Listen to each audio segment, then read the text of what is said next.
The Revenue Appeals Division, RAD, plays a crucial role in ensuring fairness and transparency in our tax system.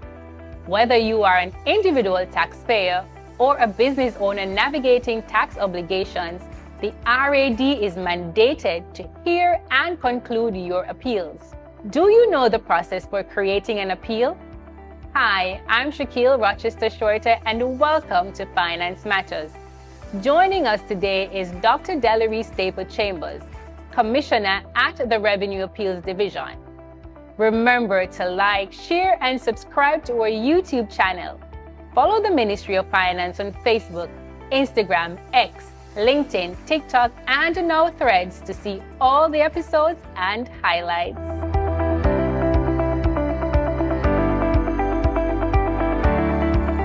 Dr. Staple Chambers, welcome to our program. Thank you for having me.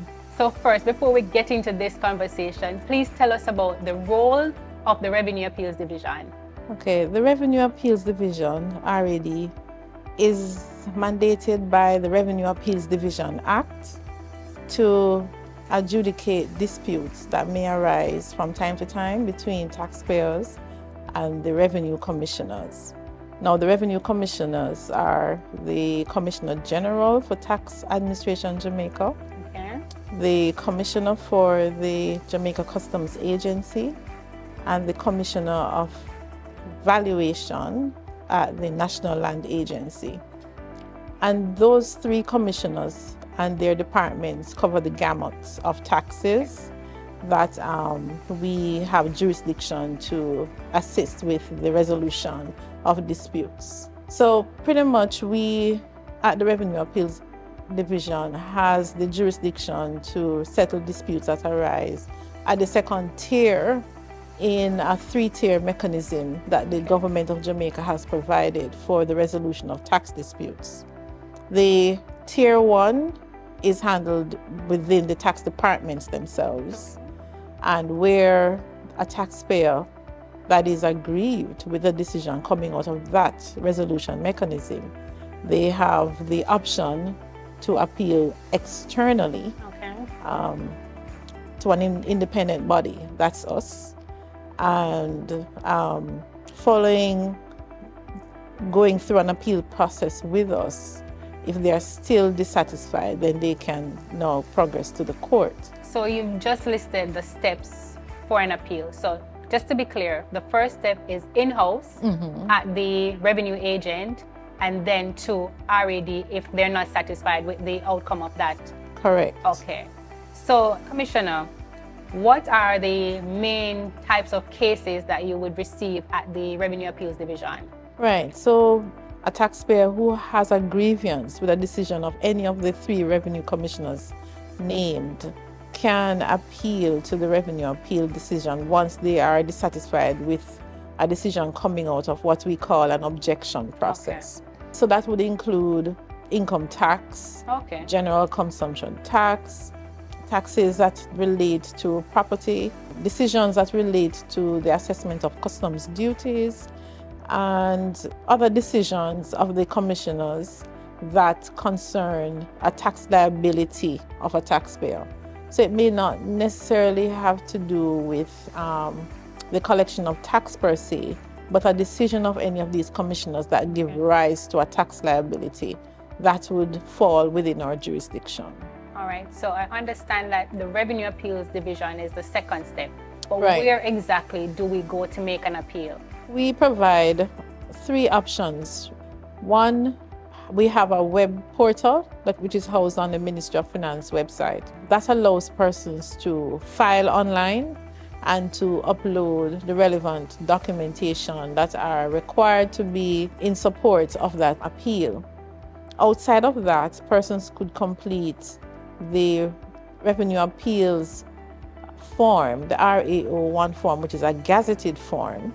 And they could complete that. That could be accessed as well on the Ministry of Finance website. You could email that form in along with the documents that are required, and then you could also print the form and take it in physically. But the best and most economical way is via the portal, and we encourage persons to do that. So, Commissioner, how soon after I've submitted my appeals to the Revenue Appeals Division can I hear back from you, and how soon can it be concluded? So we have standards for responding to the notices of appeal. So initially, when we receive an appeal, we have departmental standards for responding to that appeal within 2 days, right? 2 to 5 days.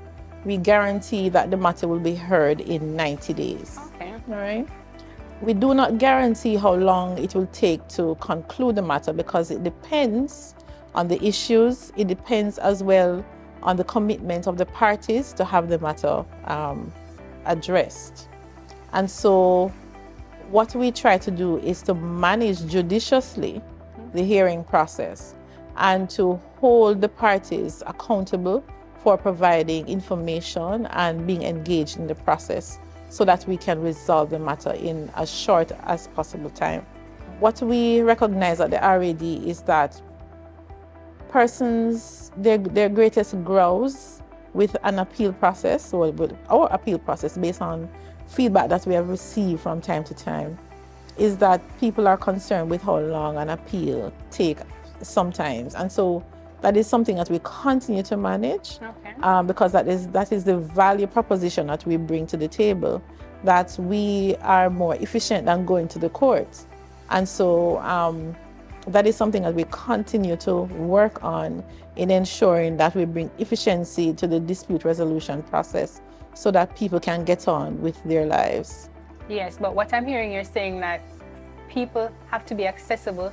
They have to be forthcoming with the information so the process can move along speedily. Exactly. The RAD cannot defend your appeal for you. Yes. So you have to come to the table being prepared to defend the claim that you're making. If you are saying that the commissioner erred in raising the assessment, then you need to be prepared to point out or to prove that that claim is so. So the longer you take to bring the information in, to bring the evidence, or to provide the responses that we require to make a judgment, then it's the longer it's going to take for the case to be resolved.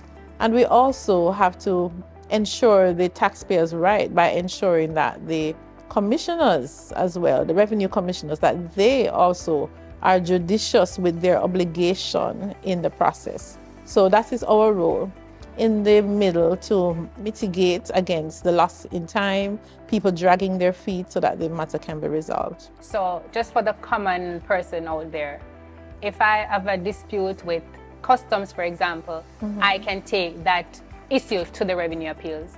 Right. So we hear several decisions coming out of the Jamaica Customs Agency.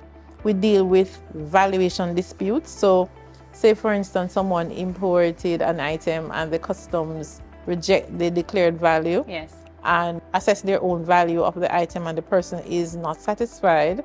Having gone through the internal review process at customs and they are still aggrieved with the decision, then they can file an appeal to us for us to look into that. We also look at disputes as it relates to the classification of items which determine the rate of duty that is applied, as well as whether any preferential treatment can be given to those imports. So those are the kind of issues that we look at in terms of what can come out of a customs matter. And then for the other tax types, it's really whether people are dissatisfied with how income was determined, maybe for income tax. Maybe they're saying that a portion of their deposits in their bank account was not income, and the commissioner should not assess tax on that. Issues like of those nature, GCT, whether they collected the right amount of GCT and paid it over, or if they're claiming too much input tax, which set off the output tax, disputes of those nature. Awesome. Well, thank you, Commissioner, for coming on our program and telling us about the roles and functions of the Revenue Appeals Division. Okay, thank you. And thank you for joining us on this episode of Finance Matters.